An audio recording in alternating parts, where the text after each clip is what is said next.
പ്രഗ്നൻസിക്ക് ഏറ്റവും ഫേവറബിളായ ഒരു കാലം ഏതാണ്? പലരും ചോദിക്കുന്ന ഒരു ഡൗട്ടാണ്. അതായത് ഒരു ഫെർട്ടൈൽ പീരീഡ് എന്ന് പറയുന്നത് നമ്മുടെ ഒരു മെൻസ്ട്രൽ സൈക്കിൾ, നമ്മുടെ ഒരു മാസം തോറും ഉണ്ടാകുന്ന ഒരു സൈക്കിളിൻ്റെ ഇൻ്റർവെൽ അനുസരിച്ചാണ് വരുന്നത്. അതായത് ഒരു നോർമൽ ഇൻ്റർവെൽ എന്ന് പറയുന്നത് ഒരു 28 ഡേയ്സ് ആയിരിക്കും.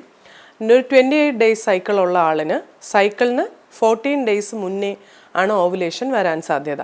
അപ്പോൾ ഒരു 14th ഡേ ആയിരിക്കും. അങ്ങനെയാണെങ്കിൽ അതിനൊരു 4 ദിവസം മുന്നേയും 2 ദിവസം ശേഷവും കണക്കാക്കി ഉള്ള ആ ഒരാഴ്ചക്കാലമാണ് പ്രഗ്നൻസിക്ക് ഏറ്റവും ഫേവറബിൾ ആയിട്ടുള്ള ഫെർട്ടൈൽ പീരീഡ് എന്ന് പറയുന്നത്.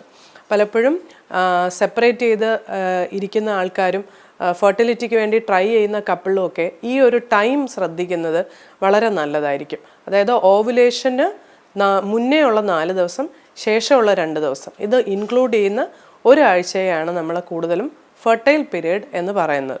ഇത് 28 ദിവസം ഇൻ്റർവെല്ലുള്ള ആളിനാണ് ഓവുലേഷൻ 14 ദിവസത്തിൽ, 30 ദിവസം ഉള്ള ആളിനെ സംബന്ധിച്ച് അത് 16ാമത്തെ ദിവസമായിരിക്കും. അപ്പോൾ ഇതനുസരിച്ച് ഒരു സൈക്കിൾ തീരുന്നതിൻ്റെ 14 ദിവസം മുന്നേ ഉള്ള ദിവസം ഓവുലേഷൻ കണക്കാക്കി ആ ഒരാഴ്ച കാലത്തെ കണക്കാക്കുമ്പോഴാണ് നമുക്ക് ഫെർട്ടൈൽ പീരീഡ് എന്ന് പറയുന്നത്.